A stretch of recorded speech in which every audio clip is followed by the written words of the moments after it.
Back in the studio. Just me and my brand new, and I see that you're still my co-host. I thought I asked for a replacement. You did. It was denied.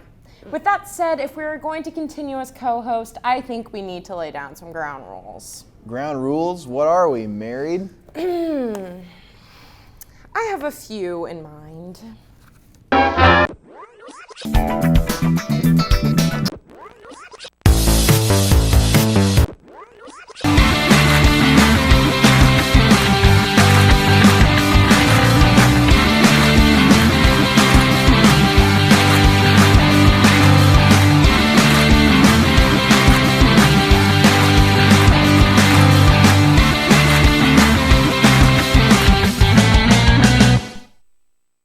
A few things? That's a huge binder. Oh, this? Oh, good. I was starting to think that you hated me. Or something.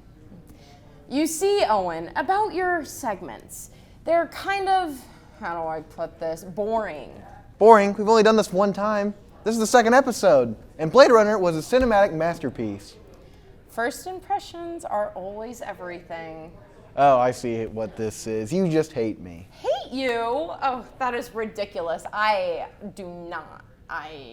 Come on, just admit it, Gabby. You hate me, and you wish that I was Harrison. Oh, whoa. What is that supposed to mean? Well, Harrison's a ghost, and he's dead, so you wish... No! Gosh, man. What made you think that? Oh, would you look at the time? On to our first segment. But... Ugh. Sorry I'm late, but it doesn't mean that I can't be good. You want to know who else is late but good? Norm MacDonald, who died of a private 9-year battle with cancer. And trust me, if MacDonald was here today, he would have enjoyed that joke.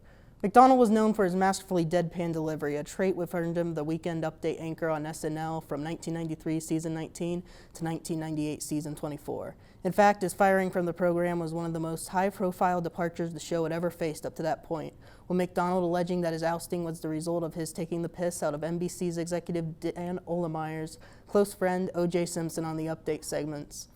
After his departure, MacDonald played the leading man in 2 short-lived projects, a 3-season sitcom on ABC titled The Norm Show that ran from 1999 to 2001, the Netflix talk show Norm MacDonald Has a Show. Despite both of these attempts to headline programs ending up as busts, MacDonald enjoyed a healthy career after his departure from SNL, engaging in a multitude of stand-up tours, voice acting roles, and of course, late-night appearances.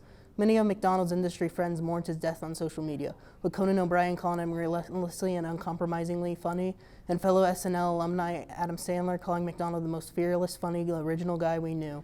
On his 2012 Comedy Central special, Me Doing Stand-Up, Norm MacDonald shared his sentiments of dying on cancer in a moment that seems exceptionally poetic in hindsight. I'm pretty sure, I'm not a doctor, but you're pretty sure if you die, the cancer dies at the same time. That's not a loss, that's a draw. And if that doesn't tell you everything you need to know about Norm MacDonald, I don't know what will. Thank you, Nathan, for that wonderful first segment, but I think that we should get back to something a little more important. Gabby wanting me dead. I did not say that. You said that, and you're putting words in my mouth. That's cap. I'm not doing that. Gosh, you are! You're trying to get me fired. I'm not trying to get you fired. It seems like you're trying to get yourself fired. All right, that's it. I'm gonna go get the producers. Not if I get to them first. You literally just hit me. That's battery. No, you hit me. That was battery on your end. Stop fighting! This is a newsroom. Hey, you're not Harrison. Who are you? Don't you ignore me. I know how much you love the ghost of the UML, and I can call HR and have them thrown out in 2 to 3 business days. Don't bring the ghost into this. Okay. Shut up. I will not tell you again. I am Mary, Kat's grandmother, and as well as Harrison's old co-host. And remember, he died in this office covering the Iran-Contra, and I'll be damned if I leave this station because of 2 upstarts. I will handle you 2 after this second segment. Sit down. All right. Okay. As most of you know, the Met Gala took place on Monday the 13th. If you don't know what the Met Gala is, it is a fashion industry's equivalent of the Oscars and sees designers, models, and Hollywood stars gather together to compete for media coverage. The Met is organized by Vogue. Now, whether or not you paid any attention to any of the celebrities' looks is a different story. If you didn't know, the Met takes place in New York City at the Metropolitan Museum of Art. This year's theme was American Independence. Topping the list was Tom Brown with 10 celebrities dressing in his designs on the red carpet. Some standouts included Amanda Stenberg, Evan Mock, and MJ Rodriguez. A well-known celebrity such as Kendall Jenner was dressed in Givenchy and Rihanna was dressed in Balenciaga. 18-year-old Natalia Bryant attended the Met and was unable to sit down due to the balloon-shaped silhouette in her train. Her dress was made from PET plastic and was covered in colorful floral sequins. Her look was definitely gorgeous, and I feel like she was probably the one person that could pull the look off. Kim Kardashian went for a faceless look. She showed up in a fully covered black outfit. Her entire head was covered but made sure her hair could be seen. Kim's 75-inch long ponytail was simple and clean, according to Appleton, Kim's hair stylist. Kim had a full face of makeup done just to have a mask on the whole entire time. Twitter blew up after Kim walked the red carpet, but she looked amazing. Personally, my favorite was AOC and her Tax the Rich dress. That's all for my segment tonight. I'll catch you next time. Eunice, bring me a chair. Thank you. Thank you, Eunice. Here's your chair. I'm not Eunice, though. Wait, you're not. Oh, that's right. Are you seriously trying to babysit us while we're trying to do the news? We're adults. Yes, because you two are both clearly incapable. We're gonna have ourselves some good old-fashioned couples counseling. Couples counseling? Why? Well, co-hosts have to trust each other with their lives while reporting the news. This isn't just a game, son. This is a livelihood. It's a badge that I wear proudly. It's why I reside here. Always will. To give the people what they want, what they need. Seems a little bit extreme. Yeah, I kind of hate to say it, but I do agree with her on this. Quiet! First question, Gabby. So, why did you start hosting the news to begin with? Well, with this being entertainment news, it's just nice to talk about something I find interesting for once. And to share that with others, something happy. There's nothing like it. Yeah, the news is so sad lately. It's just nice to come here and talk about the movies and all the good stuff in the world, too. Wow, Owen, that's the second time you've agreed with me. It is? Well, I guess it is. But I'm not making a habit out of it. Aww, isn't that sweet? What a great way to slide into our next segment. Cue segment 3. So, I'm assuming you've seen a bunch of people skateboarding around campus. Well, I used to be one of them. Back in my day, I was a skating fiend of Ball State University. I have lived, breathed, and slept skating for my entire life. How long have I been skating, you ask? Probably a year, tops. But I thought I could share some do's and don'ts of skating, just some things that I have picked up from my extensive experience. Do not skate in the rain or when the ground is wet. It will take off the grip tape and rust your bearings. It might also waterlog your board and warp it, which is never good. Do get a pair of skate shoes that are flat that you don't mind messing up. Vans and/or Converse are probably my favorite. Do pay attention to where and how fast you're going. Do not text and skate. Also, don't fall off your board with an extremely heavy backpack on that you're not used to wearing while skating, or you could end up like me. What happened to me, you ask? Well, just what I described. I wasn't looking where I was going because I was texting, listening to music. It was a huge mess. I was skating behind Robert Bell, and there's this huge-ass flower pot on that little hill where it like branches off. Anyways, I jumped off my board because I knew I was gonna hit the flower pot. I wasn't used to skating with my big heavy backpack on, so my weight distribution was completely off.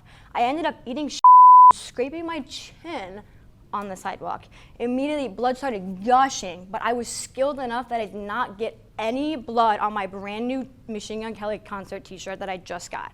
I called my friend that I was on my way to see for lunch, and they found me bent over on the sidewalk, dripping in blood. And also, shout out to the guy on the bike who got me a single napkin. So, while I was supposed to be in Dr. Bookie's TCOM class last week, I was in the emergency room getting my face sewn back together. So, if you prefer not to look like a modern-day Frankenstein, take the word of advice of a professional skater and follow the do's and don'ts of skating on campus. And we're back with Mary's co-host counseling. While you were gone, it seems our two upstarts have made a dramatic breakthrough. What a completely beautiful and unexpected turn of events. No kidding. I'm sorry that I tried to get you replaced. And I'm sorry that I put sugar in your gas tank. You what? I'm just kidding. I did slash your tires though. Oh, you. Well, it looks like my job is done. If you two ever need me, just zip, zop, and boogie, and I'll be on my way. Zip, zop, and what? Are you trying to dance? Right. Oh, you kiddos, with all your tick-tocking and such. Wow, I am old. Have a good night, everybody. Wow. Harrison's old co-host is... A lot. Yeah. And I'm glad we're getting along now. No more trying to replace each other. Promise. Let's do the final word. Alrighty, hey there baddies, what's up? Great to see you again. So recently, my new kind of obsession is working on my style. As a kid, at one point, I really wanted to be a fashion designer when I grew up, and I even had like these little sketch pads I could draw on. The papers had models already printed on there for you. It was super great, super fun, but you could definitely tell an 8-year-old was drawing them. But enough talk about me. I want to talk about other people's fashion. I am, of course, referring to the Met Gala. I'm going to go ahead and talk about it again, even though I know we just talked about it, because I haven't gotten to talk about it yet with anyone. So, I don't know if my takes are hot or not, but I'm going to talk about it. For those who don't know, the Met Gala is a fundraising event for a costume institute in New York City. There's always a theme selected for the event, and a bunch of A-list celebrities are basically encouraged to come dressed in the theme. This year, the theme was American independence. I was disappointed in the lack of tights and powdered wigs, but most people just took it as a general American theme. So, let's dive in, shall we? First up, I want to talk about Miss Kimmy K. I have to admit, I think her Met looks might actually be one of my favorites. There have been a lot of jokes about her outfit, which with no context, yes, this is a weird look, but you knew who it was before who I said it was, right? Kim Kardashian is such an American media icon that we can recognize her just by her build. That is a very fun way to spin the theme, girl boss, good job, Kim. And she caught people's attention while doing it. No press is bad press, right? Next up, I have Lil Nas X. He was not on theme, but I loved his outfits. Plural, baby. That's right. The industry baby singer walked out onto the carpet wearing a large royal cloak, which he later removed to reveal golden armor, which met the same fate as the cloak to reveal a bedazzled bodysuit. Now, I know what you're thinking. What's American about that? And the answer is freedom, baby. Nah, but really, Lil Nas X said that the inspo behind this look was actually him coming into the entertainment industry and also coming out publicly. Super cool look overall. Loved it. Up next, we have the lovely Billie Eilish. Looking at this pic, obviously the first thing I thought was Marilyn Monroe. Billie did draw inspo from the American icon, but there was also inspiration drawn from Holiday Barbie, another American icon. Billie taking her blonde look and really capitalizing on that for this event was perfect. Marilyn Monroe is like the perfect answer to this theme's question. It's just one I would have never thought of, which is why I loved it. Moving on to this. Look, it's super out there and fun. I'm just not a fan. Like the horsetail hair girl, come on. Anyways, the winner of the Met this year for me had to be Miss Lupita Nyong'o. Nothing can be more American than jeans, ma'am, and she made jeans look the best they ever have. This concept was on point and she executed it the best. Well, whew, wasn't that fun? That's all I have for you guys this week. Say hi to Owen for me. Whoa, it's so good to see you again. For today's Nerd Out session, I'm going to talk about the 1978 classic, Animal House. And parties, regardless if you're togered up or not, pranks and the stresses of academic life are all things that you're probably familiar with by now. This movie takes all the fun and the not so fun things of college and crams it into a 1 hour and 49-minute masterpiece. Set in 1962, fictional Faber College freshman Larry Kroger, played by Tom Hulse, and Kent Dorfman, played by Stephen Dorff, seek to join a fraternity for some reason. They end up going to the Delta Tau Chi House party, where they say they can't be rejected due to Kent's brother being a former frat brother. It's a mouthful. Faber's dean wants to remove the Deltas from campus due to their multiple conduct violations and abysmal academic standing. For example, the character Bluto, played by the late John Belushi, rest his peace, whose sweater you may recognize, has a 0.0 GPA. Again, I don't want to spoil the movie for you, just so I can encourage you to all watch it for yourselves, but I can assure you that it's a classic that everyone needs to watch. What? Did you just say trivia? I've got it. The budget for this movie was only $3 million, but it was an absolute box office smash, netting $141 million. In 2001, the movie was inducted into the Library of Congress for its cultural importance. It was number 1 on Bravo's 100 Funniest Movies. It was number 36 on AFI's 100 Years, 100 Laughs list of the 100 Best American Comedies. A lot of 100s.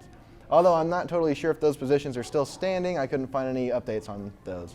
But in 2008, Empire magazine selected it as number 279 of the 500 greatest movies of all time. Did you know that I really like 20th century comedies? Because I do.